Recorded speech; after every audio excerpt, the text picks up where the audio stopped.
Our next speaker will be Sushmita KAUSHIK. She will be speaking on Abinterno angle surgery.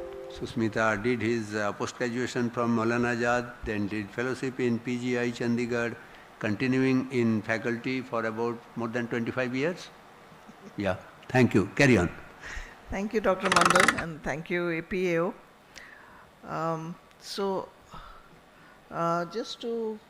The disclaimer is that we've taken informed consent because I show the babies who are identifiable to put the talk in context. So we who deal with children realize that we are not dealing with just pressure. This is one glaucoma where vision and the entire lifetime is important. And as much as we may like to think so, sometimes trabeculectomy could be a ticking bomb in these babies. So, and if you put in tubes, you put an even bigger bomb. So when people say that I put in tubes extensively and it's fine, the answer that all us white-haired people say is just wait a little bit and you'll know what fine is. So the idea of Abinterno surgery, just as in all MIGs, is a minimal disruption of the conjunctiva, sclera and iris.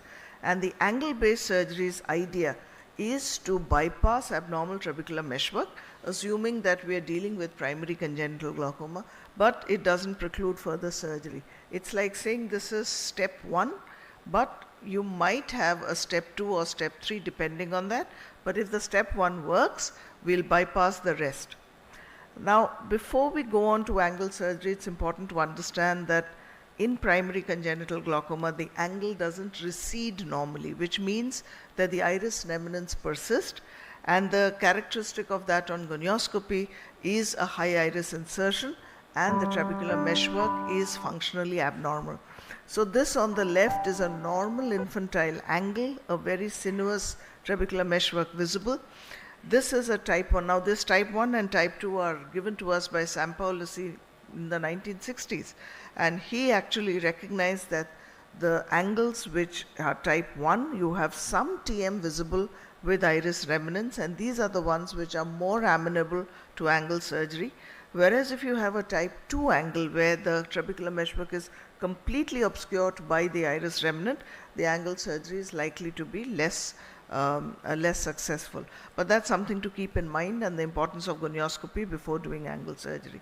So goniotomy, rather, I love this video, and I use it in all my MIGs because I tell them that it's the mother of all MIGs, and it actually all started in the babies.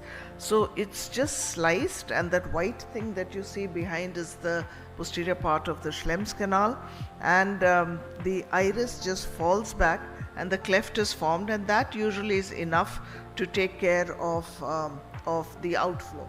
So this is an angle with the iris remnants up, you can see, and once the trabecular meshwork is incised, the whole thing just falls back and it forms a cleft through which the aqueous is able to now get out. So this is the cleft that we form. What happens is the iris just falls back when you incise it because it's elastic. The question is it universally effective? Well, high success of goniotomy has always been published in Western literature, and overall success of 88% after one or more goniotomies. It's widely believed to be less effective in Southeast Asia and the Middle East because of the early age of onset and more familial cases and poor corneal clarity. But then we don't always have familial cases, we don't always have bad corneal clarity, and we don't always have a neonatal onset. So what about those children? Don't we just give it up and say it doesn't work?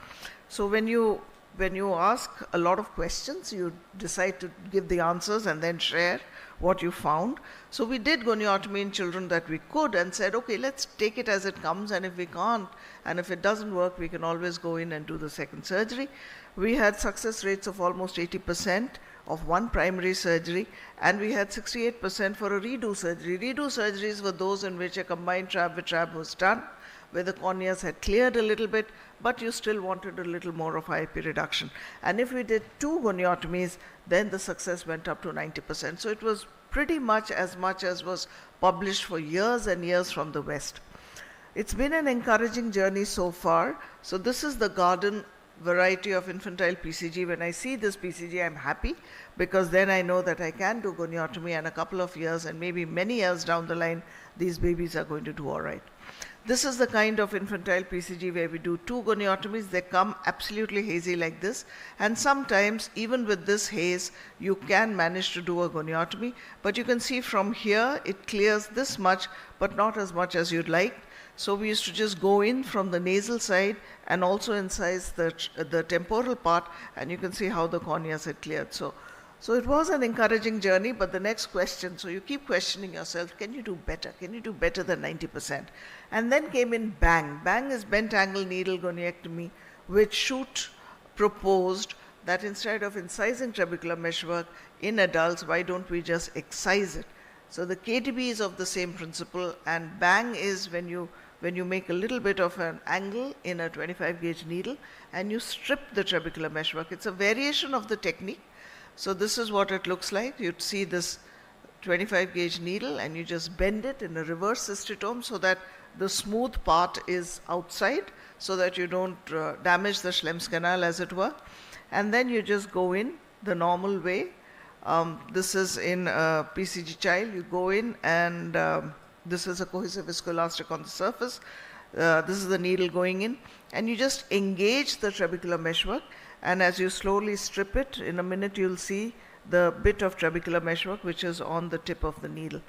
So you have a child like this, and when we did BANG, they also did well, and over a period of time they still do well. So this is the trabecular meshwork which is on the tip of the needle. So then the question is it better than a goniotomy? I mean, we've been doing goniotomies, do we really need to do a BANG? So we were very ambitious, and we thought the easiest way to do, since we have so many babies coming, is do a parallel group RCT. Let's have both thighs of the same baby, do goniotomy in one, BANG in the other, and we thought it would be all right, except that when we set out to do it, we wanted stringent criteria, because both of these should be absolutely the same.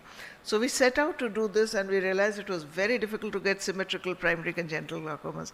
But we told ourselves that we need a corneal clarity within 1, we need corneal diameter within 1 millimeters, we need IOP within 4 millimeters, and we need cup to disc ratios within 0.2.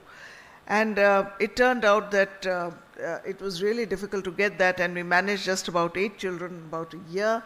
But we did a year's follow-up. We did goniotomy in one and BANG in the other, and surprisingly, they did much the same. Both the AGMUs and both the IOP were completely the same in both eyes, which were almost identical at presentation in the same baby. And when we looked at AGMUs and the visual acuity at the end of 1 year, they were also pretty much the same. So the next kid on the block, then Dr. Grover comes up with a GAT. So the more that things come out, the more we want to try it out. And we said, now this is such a good idea. If 90% success with 2 goniotomies, why don't we do it in just 1? So this is really in a PCG, which is why it is a little hazy. So GAT is basically you make a small goniotomy and you use a 5-O-proline. We don't have an illuminated eye track. So that's a 5-O-proline which is going into the Schlemm's canal. The tip has been blunted. There's no extra equipment required. And as you thread it in, just go in. So as you thread it in, you'll see that pretty much soon you just go in. An average of about 15 to 20 maybe passes into the Schlemm's canal. And then soon you'll see the other end of the proline come out from the other side, and there it is. So this is real time. It's not edited, and actually takes these 2 minutes to just thread it through, and the entire surgery takes 10 minutes. So my anesthetists are annoyed with me because I take 45 minutes to do an EUA and I do 10 minutes to do a surgery. So then it's just stripped across 360 degrees and voila, that's it. 360 degrees of the angle treated. So how does it fit in the real world?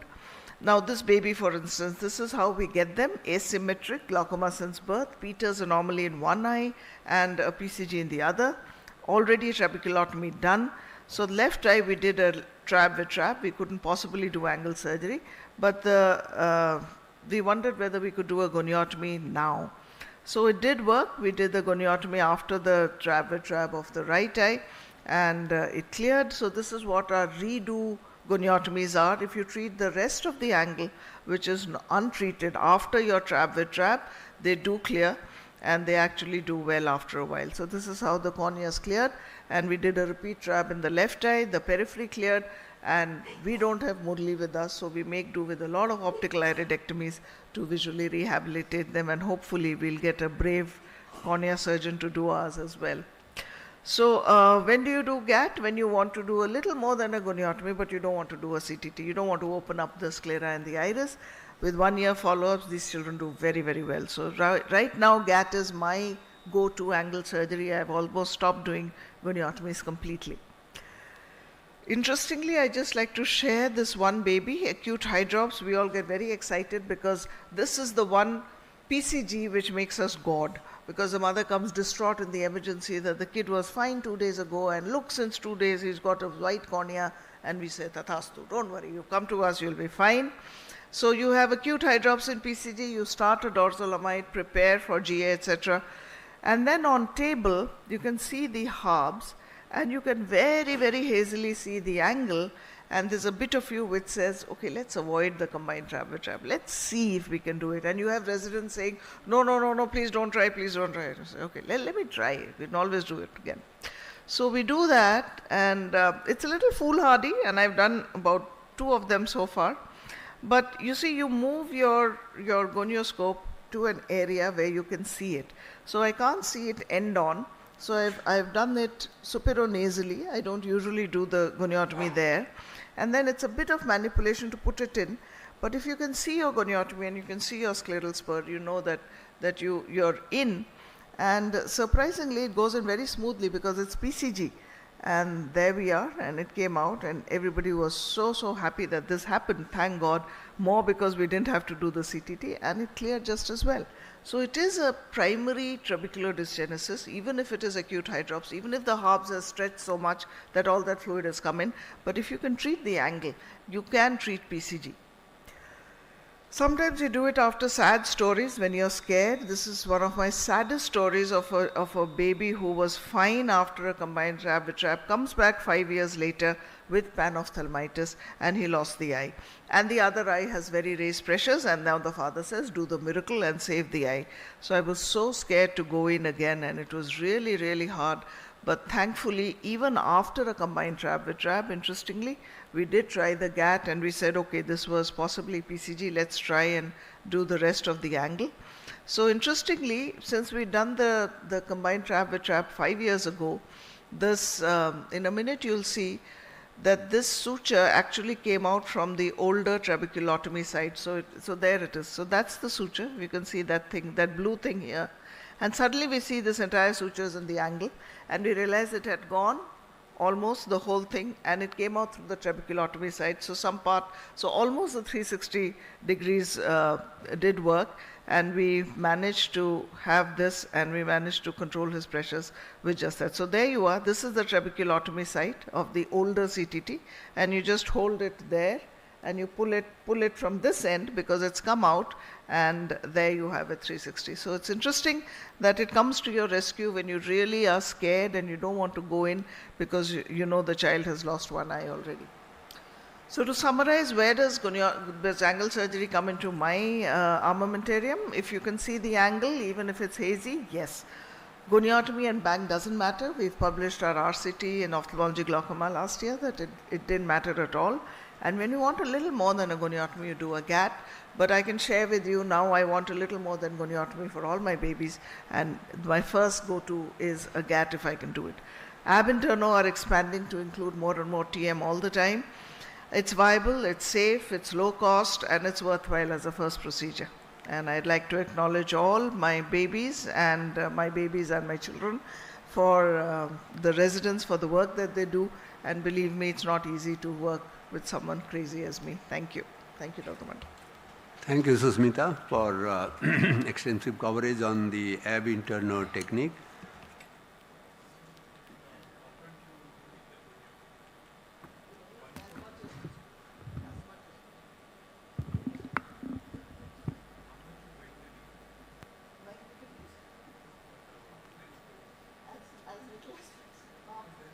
the hub. Half the hub. Because 25 gauge, it's less than the width. The depth wants to go in. No. Can I take the mic? Yeah, yeah. I'm taking the mic. Yeah. I'm taking the mic because this is my favorite tip to my residents. When you're doing angle surgery, you must not feel tissue. If you feel tissue, you're scratching sclera and you'll have a bleed. If you do not feel tissue and you do it under visualization, the minute you engage the trabecular meshwork, start stripping it. There's no depth at all. The minute it's engaged, whether you're doing a goniotomy, whether you're doing KDB, whether you're doing bang, the minute you see it go and you don't feel it, you're doing it right and it won't bleed. Initially, yes, because you're scratching sclera. Trabecular meshwork is avascular, sclera is vascular. So you would have a bleed if you're scratching it. But the more you do, the more you'll realize that it goes like hot knife through butter. That's this thing. No, I would say a bleeding is lesser because it would call it. I know, I don't know why they say that, but well, they do, but I don't think it should bleed. Well, we haven't used KDB, we used a bang and it was completely the same. And I think it's because when it's elastic, it's the mechanism in congenital glaucoma is falling back of the TM rather than the cut. So whether you incise it, it falls back. Whether you do a bang, it falls back. So in adults it would, because just an incision would scar down. More towards upwards. Because you don't know where the iris is inserted. So it's always better to be a little higher than at the iris root. So there it's more of a problem.